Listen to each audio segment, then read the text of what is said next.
What's happening? It's your boy Gator. What's happening? It's your boy Mamba. And it's the Gator and Mamba show. Yo, yo, yo. We are here in Atlanta, boy. Here in Atlanta. You see the sun out. Y'all see the sun out. It's fucking gorgeous. It's out. Fucking gorgeous out here. It's out. You wasn't lying when you said come down to this Oh spot, my man, I'm trying to tell you, it's beautiful. Boy, it's just popping. everywhere. It's popping. Yeah. Check in with you real quick. How was your weekend? What you get up to? Oh man, you know, just came back from New York. You know what I mean? The young fella went to go see an opera. Now I know what you're saying. I know what you're saying. Nigga, you going to see an opera? Yeah, I went to go see an opera. I'm telling you, the vibrations, the orchestra, my man controlling, what they call him, the maestro. My man controlling the whole little situation by us. And he be getting in too, like, you know what I mean? You see, he got rhythm, you know what I mean? Yeah, it was going down. It was going down. Now that's some shit. From the projects to the orchestra. You would have never thought it's like I said, I just got down here in Atlanta. You've been talking about it. I finally got my ass down here, and we had a splendid weekend, man. I'm telling you, the people in Atlanta are beautiful. Beautiful. Women are beautiful. The attitude is beautiful. They ain't got that old standoffish and stuff like that. It's just a smooth ride all the way down here, man. You know, people say hi to you. They don't give you that cold shoulder, man. It's beautiful, man. Yeah, man. It's almost like is what they call it's almost like you're supposed to be here. Say what? It's Southern hospitality. Yeah. They got that. They got that, and they do that well, man. Yeah, man. Do it well. Yeah, absolutely. All right. So let them know what we down here for, man. I mean, you know, be specific on why you down here, why we down here. Specifically, we are here for the 2024 NMSDC conference. What kind of conference is that, fella? Don't be talking too fast now. All right. Let me slow it down. Yeah, slow it down. What kind of conference is that? So NMSDC is specific towards helping minority-owned businesses, black, brown, women, et cetera, but they help black and brown businesses, small, medium businesses, just be successful, man. Plug them into a network, get them educated, informed or whatever, be around people just like you or whatever, and just grow and build and learn together. So what you're really saying is we try to tell the young fellas to get off that block and to get into some of these situations where you ain't got to sell drugs, sell the plastic bags that you put the drugs in. Right. You know what I mean? Case in point. Funny that you mentioned that. I just met a young lady that actually sells. I buy the Sonic toothbrush, right? Yeah. She actually manufactures those toothbrushes, but only her style or whatever. Got her name on it and everything like that. Yeah. And the toothbrush is better than the other one. Is that right? They overpriced or whatever. This sister took care of me, man. She took care of you too. Of course she did. You know what I mean? I'm asking the question. So that's why I'm talking about it. But regardless of the fact, right? We try to explain to people that business, you can make business out of anything, right? Anything that your mind conceive of, you don't have to play the game and get involved in the trapping in their system. You can just go ahead and sell. You want to sell flowers, you can sell flowers. Whatever you want to do, you can do it in a way that they can't stop you or disturb you. Be your own boss, your own person, your own man and woman. When you're in these types of environments, it's best to be around other small, like-minded businesses and stuff like that, because you don't know what you don't know. When you're around this type of atmosphere, you start talking with people, you start getting ideas, you start helping each other, they start being like, well, I did this for my business or whatever, and you start growing and learning. So this is the perfect place to plug in and get into opportunities like that, y'all.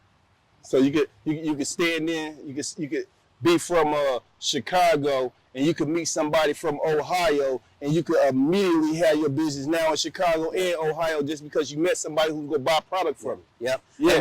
We just had that conversation with old boy. He was Michael, I believe his name was. He mentioned the fact. He said, you know, when you get individuals, let's say you and I are consultants, right? Yeah. Well, instead of you in Chicago or in Atlanta and I'm in Minnesota, we get up together. Now we got a whole corporation if we work together. A consultant corporation. Consultant corporation, man. Yeah. That's the lit, man. That's how it's supposed to happen. That's what it's supposed to be, man. That's what it's supposed to be.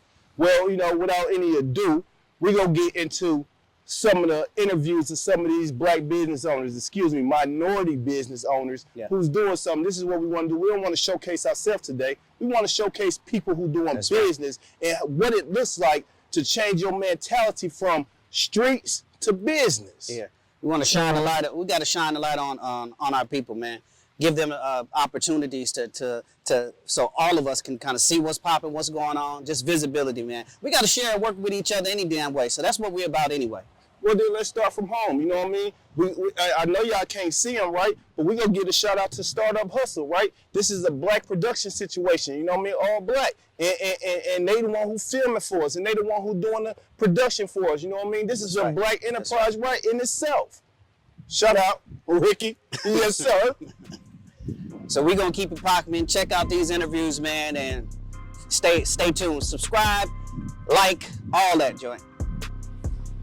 All right, it's a great day, great day. I'm here. I want you to tell everybody what your name is and what's your business, why you're here, etc. Yes, my name is Michael Stewart Isaacs. I'm the founder of an organization called I Am Brilliant, and I'm here with my company called Battery Exchange. I'm an entrepreneur, so I own several businesses. I'm with a company called Battery Exchange, and we have a battery solution that helps businesses to stay charged for events and different things of that nature. Excellent, excellent. So you're here at the exchange doing big things, I see then. That's it, just connecting. So I actually have a question for you. We usually start off our show with this, and I wanted to start it off with you. So where were you when you heard about the murder of George Floyd? Wow, that's always the one that kind of gets you a little bit, but I was home like most of us. Of course, it was during the pandemic, so we were all trying to stay safe and bunker down. My wife was actually pregnant at the time before, the tragedy, so it was one of those situations where it kind of caught us off guard. It was almost not real.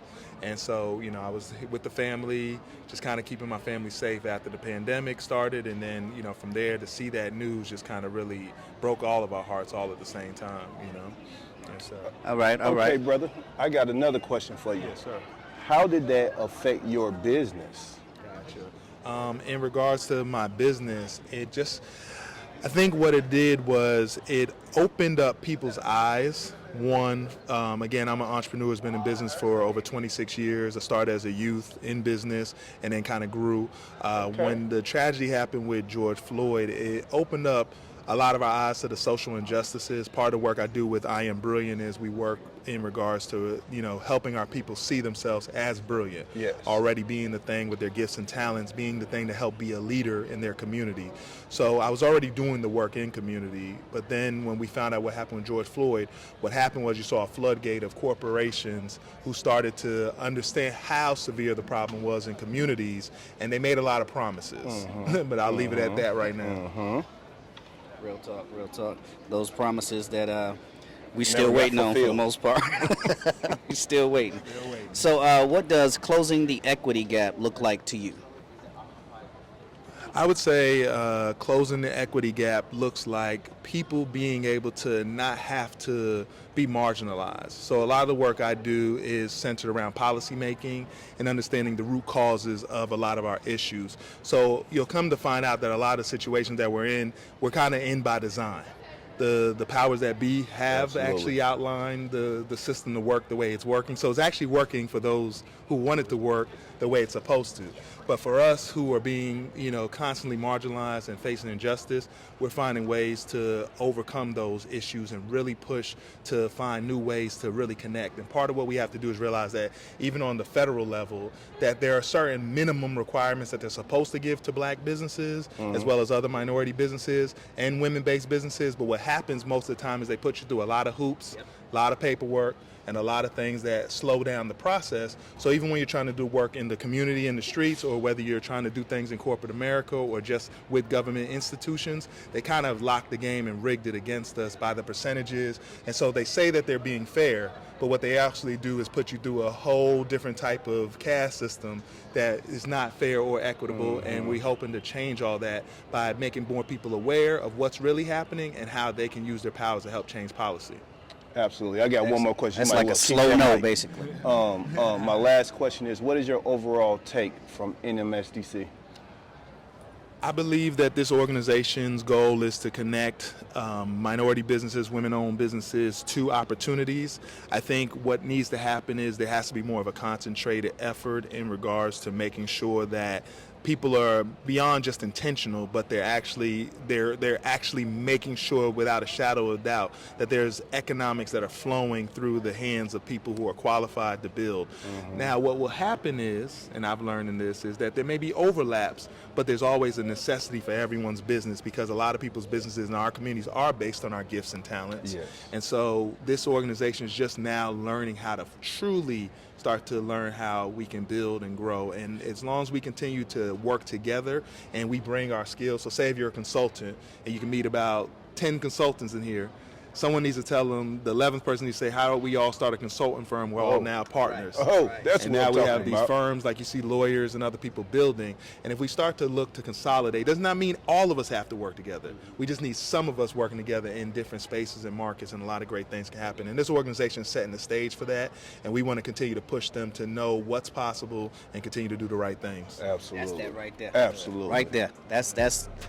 He We got there it. now. He got it. Yeah, he got it. He got it. Well, thank you. I appreciate your time, y'all. brother. Appreciate y'all. Much Give me respect. opportunities to talk to your platform. Appreciate Yes, my man. All right, we're here again, and what's your name, brother? I'm Raheem with Master P Masterclass TBJ LLC. We put together the masterclass. Okay. Raheem, I got a question for you. Where were you when George Floyd was murdered? Actually, when I first learned about it, I was home. I was in the house, and yeah, I was in the house. I was definitely home. In New York, I was in the house when I saw it. And what was your thought process when seeing that murder? Initially, I didn't want to see it. Like, it was on the loop. Everybody was talking about it, but I just was like, yo, for that to, like, that's a serious thing, because it's like, we're saying like somebody's gone, and we're watching it repeatedly on a loop. It's just like at some point, you desensitize people from like understanding something, because you're just showing, when it becomes like, oh, it's just that easy. Yeah. And you know, so initially it took me a long time to watch. I still haven't watched the whole thing yet. I got a question for you. So how did that affect you or your business? That affected me and my business because, one, it just shows you, like, it was a reminder that never get too comfortable. So like in any business that you're in or anything that you're doing, the powers that be sometimes can harm things or change things very easily. So that was one of the things. It was just like, okay, that was an effect. And then it was just the human effect of it. Like we're talking about someone losing their life that didn't need to. You know what I mean? Like you brothers deal with de-escalation, and it was just like, that was a moment right there that all it took was 1 second to say, okay, this is a person. We don't need to do that. Right. All it took was one other person to say, we don't need to do that. Right. Nobody said that. Right. Sometimes that's all it takes. It's just for somebody to say, hey, stop that. Stop that. You know? Absolutely. So we know with small businesses, it's real hard to get to gain capital when you're a small business. What does that look like to you in terms of closing that gap? What does that sound like as far as small businesses, black and brown owned businesses? Well, the number one thing is just like having that opportunity. You know, since a lot of times in black and brown businesses or any business in the urban community is the opportunity cost. Sometimes we don't get that opportunity, so that costs us. So, you know, one of the main things I would say is that when it comes to funding, you know, you just got to be creative with it. You know, it's a shame that you have to do that, but just sometimes you have to do that. When it comes to funding, sometimes it's like that. Dig that. I got one final question for you, brother. What is your main takeaways from NMSDC? My main takeaway is that we really, really need to be in these spaces. You really have to be in these spaces. Like, when we talk about the type of companies here, we're talking about like everything from Home Depot to Macy's. We're talking about Visa to JP Morgan. It's like you're talking about big insurance companies to small lighting companies. Like, you need to be in these spaces. And a lot of times you don't know. But actually we do know, because if you came here and you look at the population of the people that's here, you'll be like, wait a minute. There's a lot of people that look like us here, so what's going on? Why is that not translated? So I think it's just more information. People gotta, like you brothers are doing, that's talk to more people. There's more communication, because the more we do that, you walk around, you'll start seeing, you'll be like, wait, there's a lot more of us doing the thing that we say, oh, we know we don't really do that. And you're like, no, we really do that. Yeah. You just gotta see it, you know? Good, good. Well, thank you. I appreciate this. One love, I appreciate it, man. Respect. All right, man, y'all have a good one. Peace.